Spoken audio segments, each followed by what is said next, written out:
Bienvenidos estudiantes de octavo grado a una clase más de matemática. En esta unidad número 7 hemos estado estudiando los sólidos geométricos y específicamente calculando el volumen de estos. Así que en esta clase procederemos a estudiar uno de ellos, que es el cono, en vista de que anteriormente hemos estudiado los otros cuerpos geométricos. Soy el profesor Jason Figueroa y sean bienvenidos a esta clase 2.4. La clase se titula Volumen del cono y la situación inicial nos invita a pensar en la siguiente situación. Se tiene un cilindro y un cono de bases congruentes. Entonces la pregunta es, ¿cuántas veces cabe el volumen del cono en el cilindro? ¿Y qué se puede concluir con el resultado obtenido? En la imagen puedes observar que se presenta un cilindro y también un cono cuyas bases coinciden en área y la altura también es congruente. Entonces, pensando un poco en la situación, podemos observar que estas dos figuras que tienen igual base y la altura también es congruente, para resolverla entonces necesitaríamos material que fuera resistente y poder completarla con agua. Pero en este caso, para determinar cuántas veces cabe el volumen del cono en el cilindro, lo vamos a llenar el cono y lo vamos a vertir. Y al hacerlo, podemos comprobar de que este completa en 3 tantos para poderlo llenar. Es decir, el volumen del cono es una tercera parte de lo que es el cilindro. O podríamos decir que el cilindro contiene el triple de lo que contiene un cono cuya base es congruente con la altura también de esta figura que estamos analizando. Entonces, a partir de este resultado podemos concluir que el cilindro tiene 3 veces el volumen del cono, es decir, el volumen del cono es la tercera parte del volumen del cilindro. Entonces, a manera de conclusión, el volumen del cono es igual a un tercio del volumen del cilindro, es decir, es un tercio del producto del área de la base por la altura.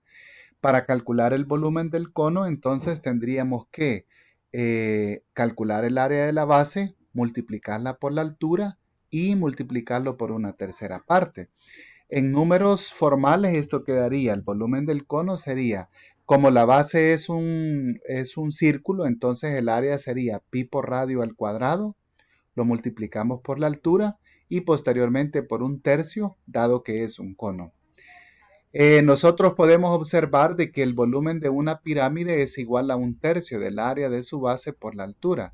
En la siguiente secuencia veremos qué sucede si tenemos nosotros una base triangular, que es una pirámide que estudiamos en la clase anterior, y si le vamos aumentando el número de lados a la base, en este caso 4, 5, a 6, a 8 o a 10 y podemos observar qué es lo que sucede con la base si nosotros vamos aumentando los números de lados de la base. Claramente se puede observar que hay una tendencia a que se pueda formar un círculo. Así, el número de lados de la base de una pirámide aumenta más y más, se aproxima a un cono, conforme más lados nosotros le demos. A manera de ejemplo, entonces, encontremos el volumen de este cilindro y luego lo vamos a comparar para obtener el resultado del cono de la misma base y la altura que el cilindro. El cilindro se nos presenta que tiene un radio de 2 centímetros y la altura es de 6 centímetros. Entonces, el cono también tiene el mismo radio y la misma altura. Vamos a proceder con el cilindro a calcular su volumen. Esto sería el área de la base pi por radio elevado al cuadrado por la altura.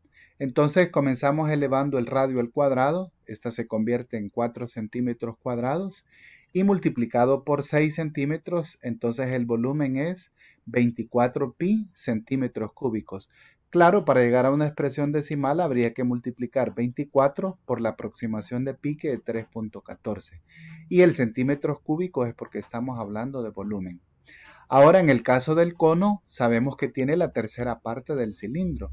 Entonces, aprovechando que ya conocemos este volumen, vamos a calcular la tercera parte de 24 pi centímetros cúbicos, que sería equivalente a dividir 24 sobre 3.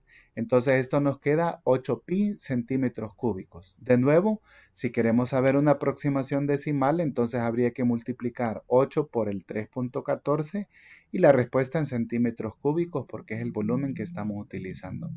Ahora entonces prueba tus conocimientos y tus habilidades en los ejercicios propuestos en el libro de texto y en el cuaderno de ejercicios. Esperamos que este video te sirva para poder aprender esta clase.